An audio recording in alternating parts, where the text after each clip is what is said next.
அண்ணா பல்கலைக்கழக துணைவேந்தர் சூரப்பா செய்தியாளர்களை சந்தித்து வருகிறார். அதன் நேரடி காட்சிகளை தற்பொழுது பார்க்கலாம். It all started in the 2015 and 14, when the country did not have an institution which was within 100 in the international ranking. Then President of India, Mr. Mukherjee, and at that time took a strong interest how to get our institution to become a world ranking institutions, that is within 100. And MHRD came out with a plan, invited proposals where they defined what the concept of the Institute of Eminence, which they would like to grant to the selected number of institutions in India, and invited proposals. And more than 120 institutions submitted their applications for the state of Institute of Eminence. These institutions included both the state universities, the central universities, IITs, and the private institutions. And in the 2017, our Anna University team worked very hard. They made a proposal, submitted a proposal, both academic proposal and the financial component, in the 2017. At that time, the university did not have a vice chancellor. Then the conveners committee, headed by the Sunil Paliwal, who also happened to be the secretary for higher education, principal secretary at that time. So, the combination of the higher education department and the university team, all the deans and the professors, etc. department, they submitted a proposal which included the present strength of the Anna University, existing strength, and how they would want to take it to the next higher level, and what is the kind of a financial resources they have. And they submitted a proposal officially. It was transmitted to the Minister of Higher Education by, this is the document which was signed by at the time by the Principal Secretary of Higher Education. So this is the document submitted officially through the approval of the government of Tamil Nadu. I understand that is through the Higher Education Department at that time. He forwarded this document to the MHRD. So it has gone through official channel what the university submitted, the proposal. This is one. Now, before moving into the more details, this Institute of Eminence is just a mega research funding scheme. This will not alter the administrative structure of the institution.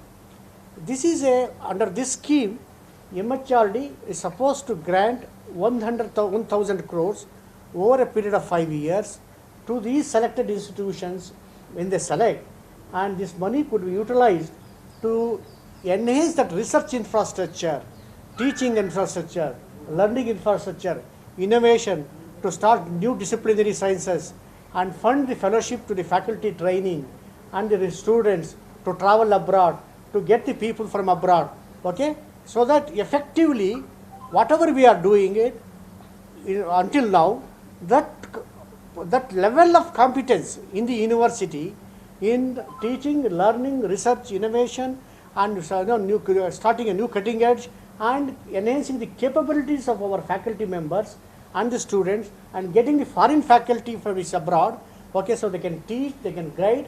So this is the whole objective, and no change in the administrative structure. So this money to be utilized only for that purpose. University. Now, we submitted the proposal sometime after I joined in 2018. I joined in April. At that they selected some institutions. They have out of 100 odd, I don't know, they have interviewed everybody. I think they may be possible. So that presentation of the documentary, that's a paper that we had submitted, were to be presented to the empowered committee, high empowered committee, headed by the Mr. Gopal Swamy, the Chief Election Commissioner, and other 3 experts. So that was the committee which was to listen to this presentation by the various heads of these institutions who had submitted. So I made a presentation in the sometime in October or so, if I remember correctly, 2018. I was at that time, I was here, I joined here by that time, I was here.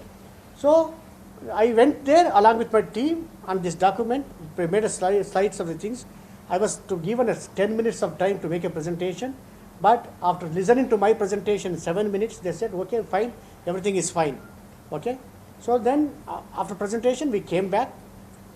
They announced the first list of Institute of Eminence selection for about, I think, 5 or 6 institutions, all, in the IITs.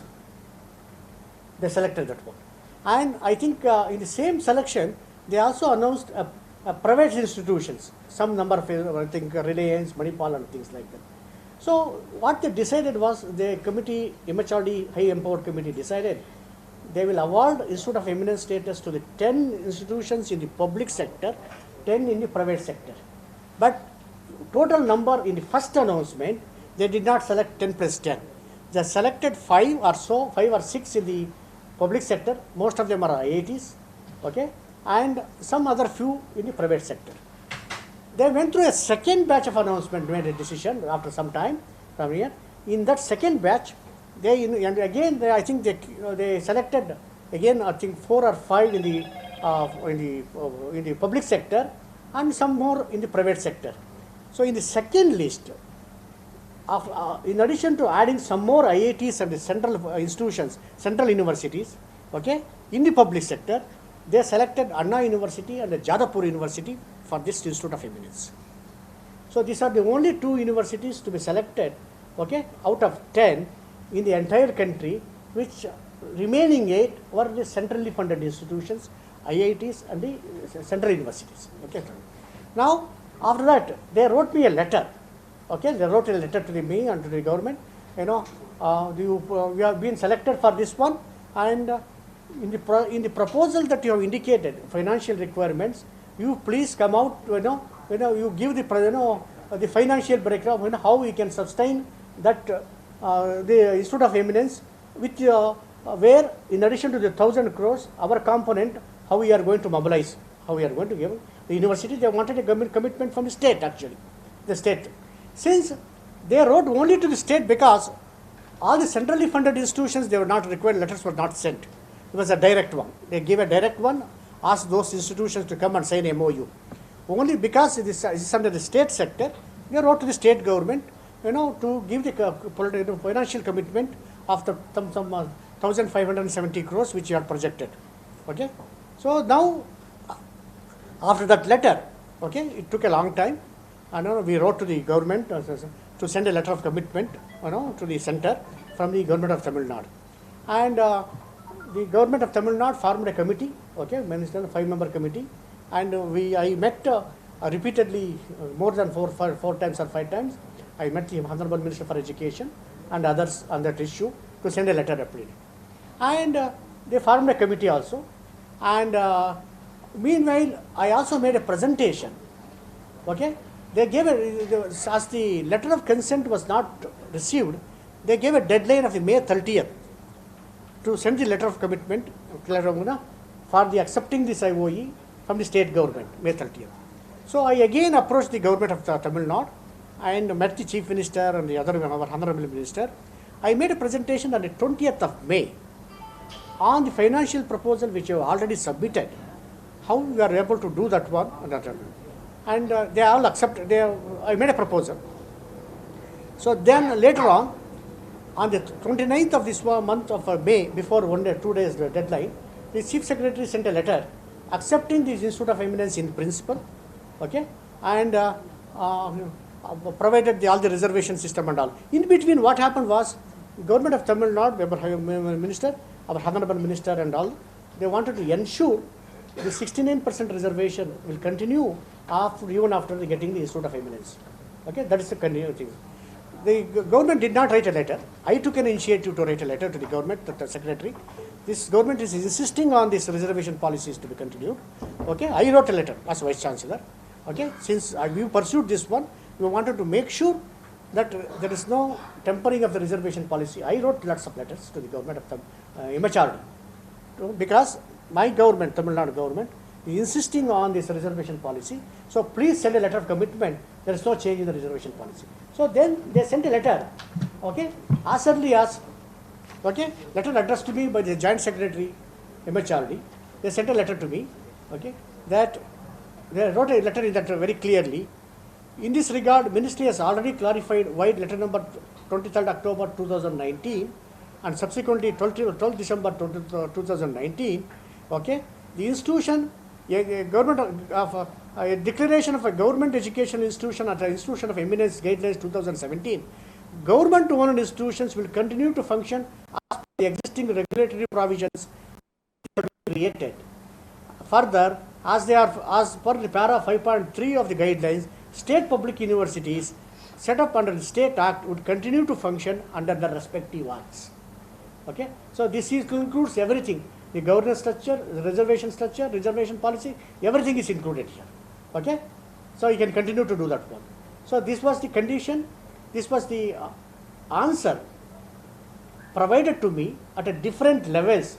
The director, Joint Secretary, and Joint Secretary, of course, I think he mentioned to me on the phone. I also talked to him on the phone. This house has the consent of the. I also, in fact, wrote to the Secretary also. This reservation policy is important. We have to ensure the 69% reservation in both in the admission and the recruitment to be followed. So, okay, so they more than once they clarified Anna University can continue with the reservation policy in admission as well as in the recruitment. Okay, it means whatever you are following presently you can follow. Whatever, whether in the admission process and in the recruitment policies, what you have been following, you can follow it. Now, it is very clear. The admission is controlled by the state government through a counseling process. So, they can continue to do whatever they want to do.